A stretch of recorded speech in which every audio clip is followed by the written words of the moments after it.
Right, guys, this is my teeny whoop, and I just wanted to do a real short video on the parts that I chose and why I went with them and kind of what I was running when I first got it compared to what I'm running now. So first of all, the end state of this thing is I'm using the E010 frame from Eachine. I'm using the SpinTech Special Sauce clone, or I don't know who made what first, but it's a 17,300 kV 6mm can, and I'm using these Rock-On Heli tri-blades. I'm using the Makerfire F3 FC, which is nice. It's got a 90-degree USB port there, so it makes access to the USB real simple. I've got the hood on here, and this hood is made for this VM275T video transmitter. Now, this is the lightest video transmitter out there. It does not handle light as well as the FX transmitter, but it's 90% there.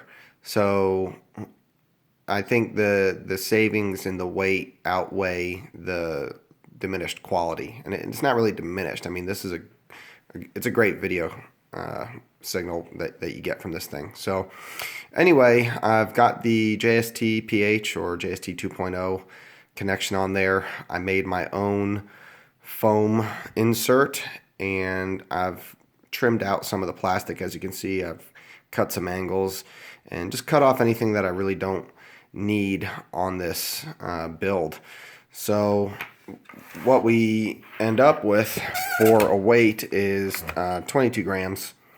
So I'll just put it on the scale here, let that thing focus, and ooh, she's heavy today, 23. This is a food scale. It's not really all that accurate. Oh man, it's making a liar out of me. Son of a bitch. There we go, 22 grams. Like I said, actually that was the first time it actually ever read 23 grams. So anyway, this isn't the most accurate scale. So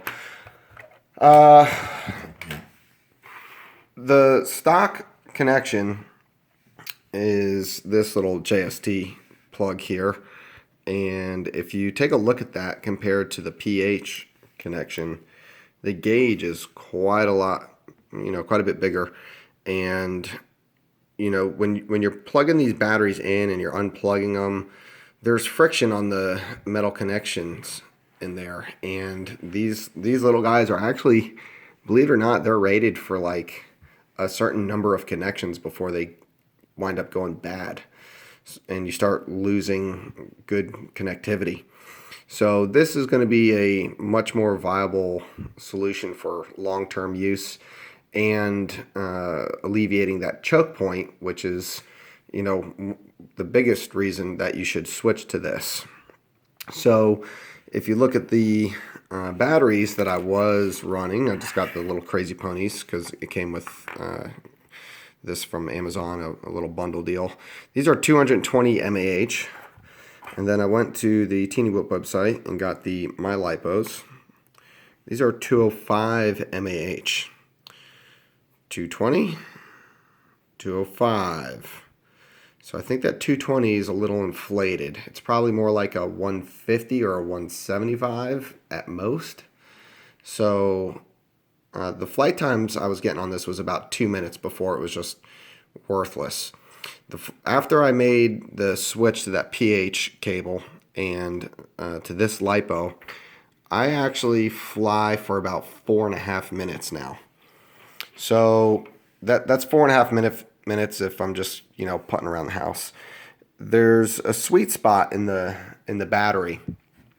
These batteries, the first 15 seconds or so, it was really wild. It was just amped up, and you just had to kind of punch out a couple times and kill that hyperness that this LiPo had before you can kind of get into a really consistent feel on the sticks. That is not the case with this LiPo. This LiPo is very consistent from about the very start of the battery all the way up until about the 3-minute mark. and from about 3 minutes to 4 minutes, it deteriorates slightly. And then after the 4 minute mark, you can really kind of tell you need to come in and land. But overall, this has been a great battery. And like I said, with these props, with the 17,300 kV motors, I'm getting about 4.5 minutes if I push it. I typically land actually at about 3.5 3 minutes.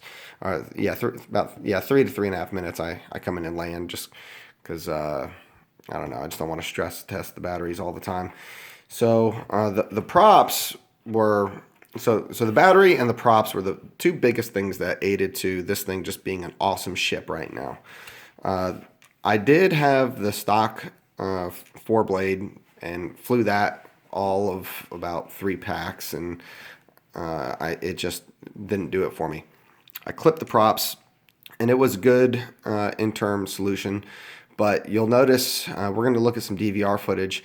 I was able to get up to a speed, but then I had a lot of air slip, and if I was coming down over the sofa or something, and I had to juice it to keep my altitude up, it would just kind of bottom out and I'd hit the ground. So I just didn't have enough torque with these little 2-blade props. When I put the 3 blades on there, that went away, and much better. I can drop in and not bottom out, and my turns around the corners are much tighter. There's not a lot of air slip anymore. And while these are more expensive, they're not like a 5-inch HQ bullnose that's going to snap every time you land.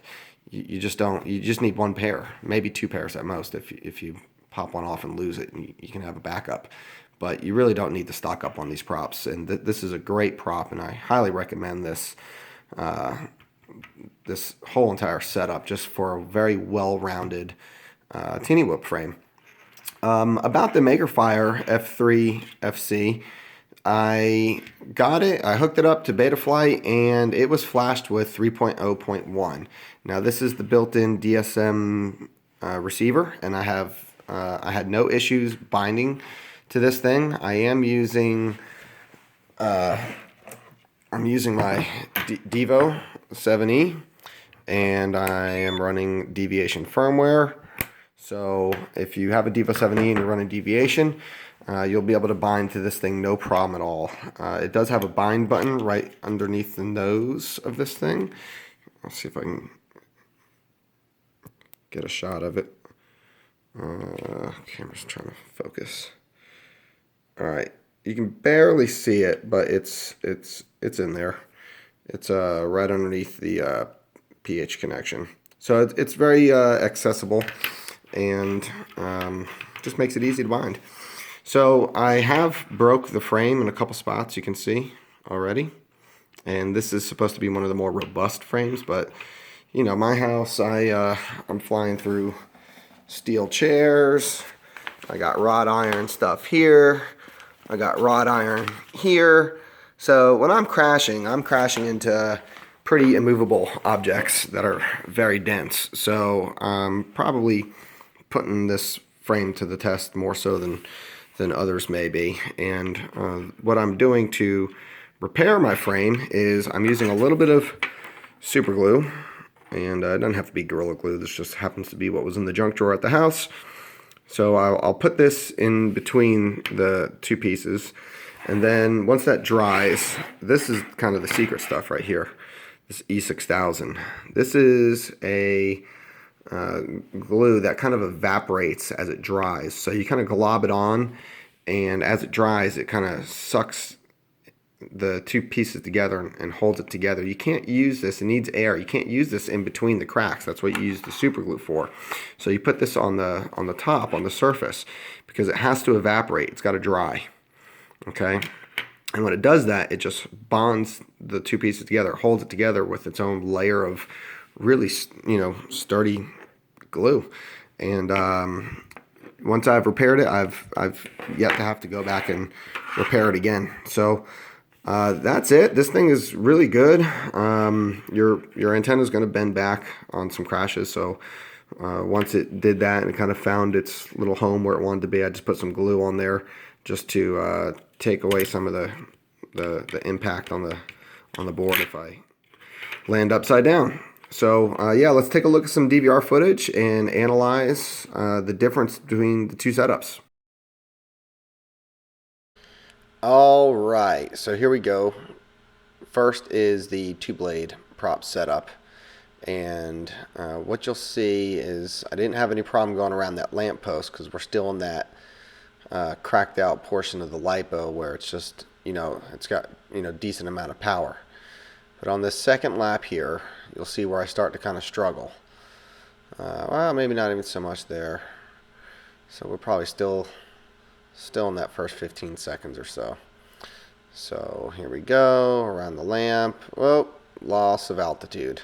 I did drift a little wide, but, trying to regain my control, it was not too good. I went down.